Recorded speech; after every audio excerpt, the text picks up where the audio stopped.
Hi guys, welcome back to my channel. I hope you're having a great day so far and welcome to today's video where, can you believe it, we're going to be rummaging through my bin.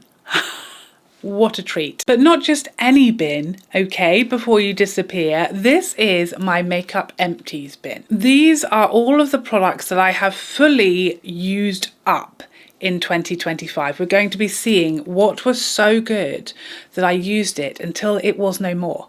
And did I repurchase it, or did I just let her go into the great beyond, never to be seen again? We're going to be sharing all of that tea in today's video. So without further ado, let's get started. Okay, so I have no idea what's in here, and I just sort of rummaged through to decide what I want to start off with, and I am shocked to my very core that we have 4 Rare Beauty brow gels. I don't know why that was so surprising. So I have already repurchased it. I'm on my 5th apparently. I'm quite surprised because in my mind this doesn't last very long. It obviously is very small. It's small, but it does have a decent amount. It's 4.5 grams, which isn't like a tiny amount when it comes to a brow gel. But I do find myself repurchasing it really frequently. So I'm surprised that there's only 4. Apparently I'm on my 5th. So they do last a decent amount of time. Sort of, what is that, like 2.5 to 3 months per gel. Longer than I would have thought, but testament to how much I love this brow gel that I am on my 5th. Tube. Now, something else that is very interesting to me to find in here is only 1 Charlotte Tilbury push-up lashes. So if you watched my video last year, there was 100% at least 2 in there, if not 3. The thing about the Charlotte Tilbury push-up lashes is it just lasts forever. It lasts and stays perfect for so long, which is one of the reasons why it's my holy grail mascara. I have, of course, already repurchased it and I'm on my 2nd. So I guess that one is also, it's not new. I've had it quite a while. So perhaps we've pretty much gone through 2, but it's interesting because there was definitely more than that in previous years. And I think the reason is this little number. This is the Hourglass Extensions mascara that has become the sort of closest to toppling my Charlotte Tilbury as my holy grail mascara. They're now very, very close, pros and cons,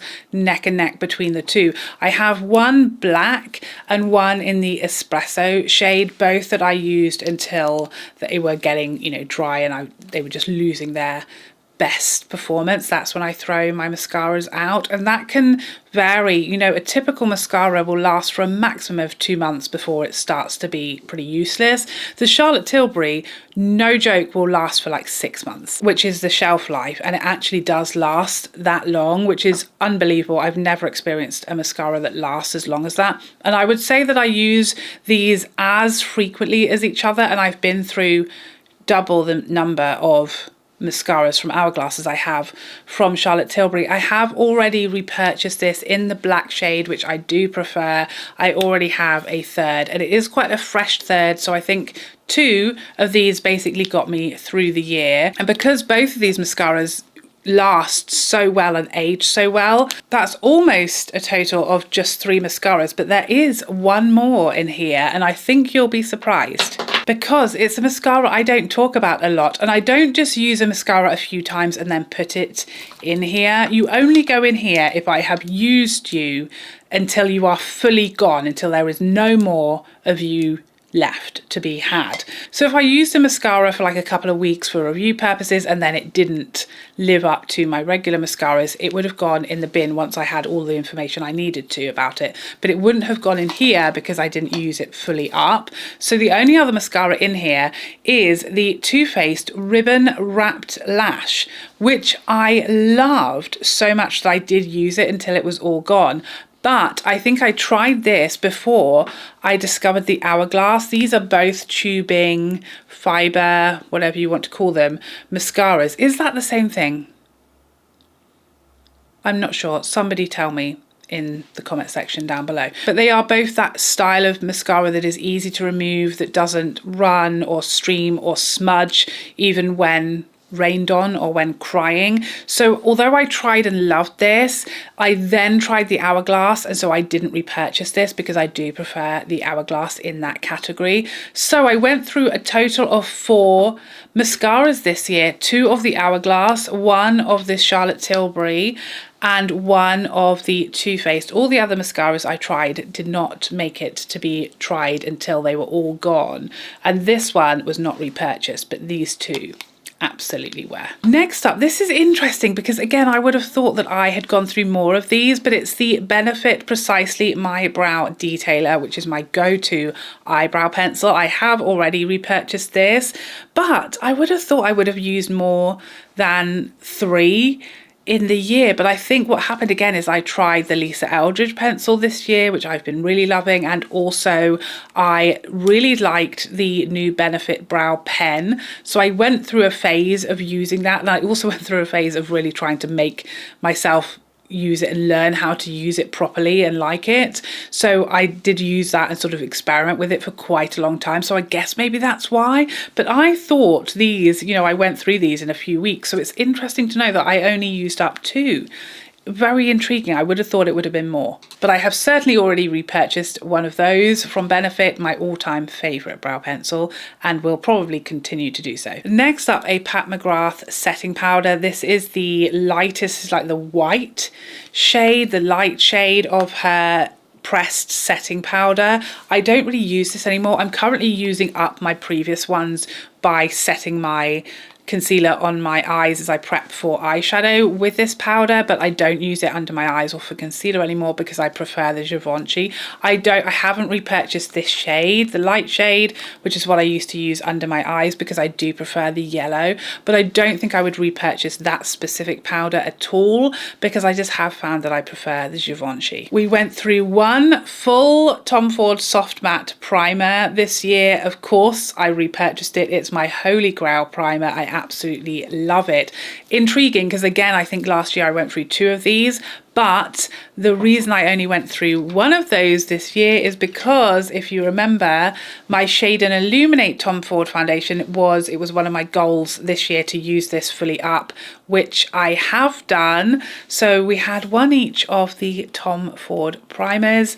This one was not a repurchase for me. I do prefer the soft matte, and I also this year discovered the new Hourglass primer, Illusion Hydrating primer, which I prefer to this one when I'm looking for something very hydrating and a bit more luminous than the soft matte primer. And then we have another sort of primer product, but a product that I don't use as primer, but it's the Charlotte Tilbury UV Flawless Poreless primer, which I use to mix with the tanning drops from Charlotte Tilbury in the summer when I'm going makeup free and I want my face and body to match up a bit more as my body gets more tanned, and I want a bit of SPF because this has SPF 50 in it, and I just want to add a little bit of a tint to my skin, a little bit of a glow, a little bit of protection, and a little tiny bit of sort of evening up of discoloration and skin tone, but I don't want to wear a full face of makeup. I don't want to wear foundation. That's what I do day to day. I mix a little bit of this with the tanning drops and go about my day. Sometimes I use this in winter without the tanning drops, just a bit of this on my skin, and it's just one of my most used products. I have already repurchased this, but I repurchased it in the new giant size. Charlotte Tilbury released a much bigger one. Let me grab it. So the original was 30ml and the new one is 60, so it's double the size. So that is interesting because I think last year I went through 2 of these and I expected to have gone through 2, but because the newer one is so much bigger, I haven't finished this one up, so that is ideal. But yes, I have already repurchased this, and I repurchased it twice the size. That's how much I love it. And then the final product in my bin, the only foundation or base product that I managed to fully use up this year, is the Chanel Le Beige Water Fresh Tint. My go-to all-time favorite skin tint, tinted moisturizer, whatever you want to call that category of products. This is my all-time favorite. It's barely there. Barely anything on the skin, barely any coverage, but it looks gorgeous. It just gives you the most perfect skin without looking like you're wearing makeup or feeling like you're wearing makeup. You just look fresh and hydrated, and your skin looks incredible, evened out, even skin tone evened out. Your texture looks smooth and poreless, and it's just absolutely gorgeous, like a filter on your skin without looking or feeling or really being like you're wearing makeup at all. It's so sheer but so effective. Stunning. I have of course already repurchased it. I absolutely love this and couldn't be without it. I actually was without it for like a week or so because I wasn't really, sometimes you're not really sure how much you need products until they're gone. And so I didn't purchase it before this was finished. So then I was without it for maybe a week, and I knew I needed it. I really felt a bit lost and not sure what to use when I didn't have it. So this was a very easy decision for me to repurchase. And the only foundation or base product that I had to repurchase this year because I had used fully up. So a very interesting one. But there you have it. That is all of my rubbish shown to you on camera. That is everything that I fully used up until it was gone. And it's an intriguing little experiment. I'm quite surprised that there weren't any other base products, no other foundations. I wouldn't expect there to be a concealer. I think next year I'll use up a concealer because I'm now really sold on my Chanel, and I'm literally using that every time I do my makeup, and it's not a huge crazy oversized concealer amount. So I would expect to use up the Chanel concealer next year unless something crazy comes along in its place. And I would also expect to use up my new Holy Grail Tom Ford foundation because again I'm really struggling to use anything else on my skin. But I think what happened this year with foundations is 5 or 6 foundations came out this year that I love. So, you know, spreading my face among them and spreading the time on my face among the sort of 6 or 7 foundations that I love these days. None of them are getting a huge amount of use, so that's why I think I haven't used any up this year. And the older foundations like the Nars that I thought I would finish this year in the Charlotte Tilbury have sort of fallen down the rankings, so they don't get as much use anymore because we just had an amazing year for foundations in 2025. But it will be interesting next year. I think there'll be more variety of products in this bin than there is this year, but can't wait to see. So there you have it. Please let me know something that you fully used up completely this year. If you did you, or did you not use anything up? Please let me know. What was in your makeup bin this year? You probably don't have one, but you get what I'm saying. But thank you so much for joining me today. I hope you enjoyed this video, and I would love to see you in the next one. Otherwise, take care for now. Bye.